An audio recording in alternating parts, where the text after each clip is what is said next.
when you said you came home, you had done a bid.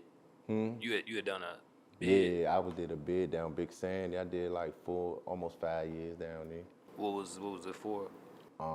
They locked me up for initially it was for a homicide.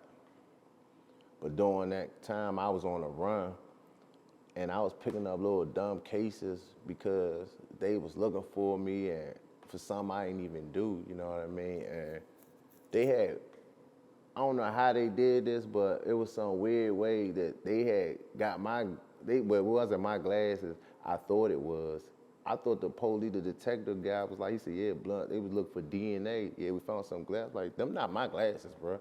I got Medicaid in my glasses. So they wanted me off the street so bad, they had put like a 12 count indictment. Like a real live 12 count indictment just to get me off the streets because of my name. Like they charged me with coke because I had a hand with a bag of flour playing with my friends like, yeah, come get it, I'm back. And they was like, this is a brick. They literally had a picture of a bag of flour with me playing a joke saying that it was a brick of coke. And shout out to my friend Sabrina from Rounding Heights. She came, got on the stand, because I was in her kitchen. It was crazy. It was weird. Like, that was weird, a weird experience for me to go through. What was going through your mind while you was doing your bid? Just survive. That's it. Just trying to get out and get back home and try to do it all over again. You know, How hard was those? You said 4 years. yeah, 4.5 years. It was rough, man, because I was in the USP, you know what I mean? And, you know, it goes down in the USP every day. Explain what USP is. United States Penitentiary. I mean, young guys, stay away from it. It ain't cool. They idolize in prison, like cooking. You see people with clothes. It ain't like that in the USP. Only thing in the USP is khakis, a knife, and you gonna be willing to kill or you gonna die. Plain and simple. So when you was hustling, did you ever like come across the notorious names that was pretty much running DC at that point? Yeah. Yeah. What was your like interactions with My certain? man Gold Chain, free my man Gold Chain. I ran across Cam Gray. I was a kid, you know what I mean? I was gambling around these guys. Gold Chain used to bring me around. His brother Bam. I met a lot of like guys that was getting money, especially them though. Gold Chain changed my life. Good How man. how did he change your life? I mean, he the one really told me to stop shooting my gun. Like, man, get some, cause everybody know I know I get some money. Like anybody say, oh, Blunt, nah, I get some money, I'm gonna do it. But I also had that other side to me too. You know what I mean? Gonna be cruddy, and I used to be like that. So you know what I mean? So, you know, I ran across some good men, and, you know, they solid. You know, one of them got like 26 life sentences, Cam Gray. And Gold Chain, I believe he got 5, and his brother Bam, or 3, one of them. But shout out to all of them, you know, free them. I ain't never see the stuff they was locked up for, you know what I mean? You know what I mean? All of them murders. It's weird because he was telling me to stop doing what I'm doing, and Out of all them guys, who do you feel like had the most impact on you?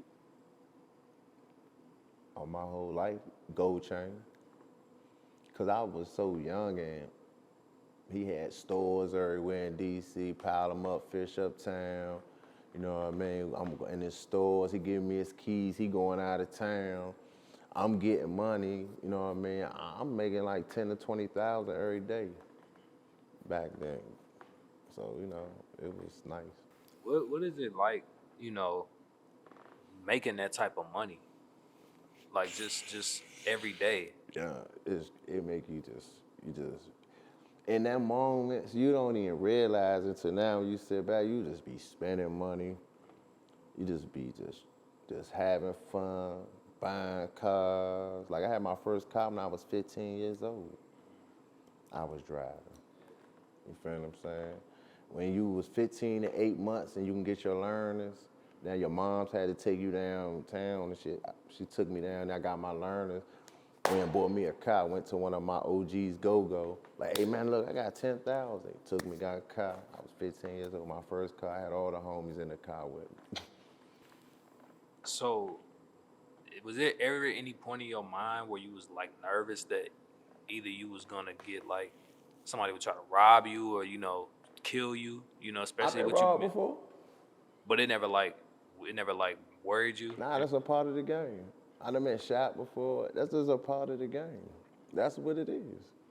That's what you, like, I really, like, people be looking at my page and I'm trying to change it up, but I really believe that when you decide to be in that streets, and me, I ain't gonna be babysitting nobody. Look, man, it's either gonna be this or that, bro. And guess what? If you weren't playing it, everybody ain't gonna make it.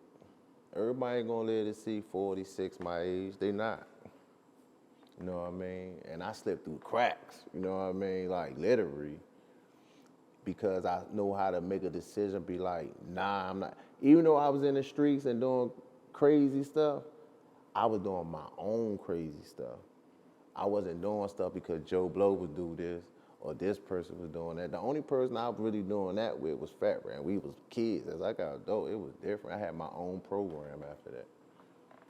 You feel like you worked better doing your own thing? Because you talked about how you always kind of kept to yourself. You didn't really like getting involved in other people's stuff.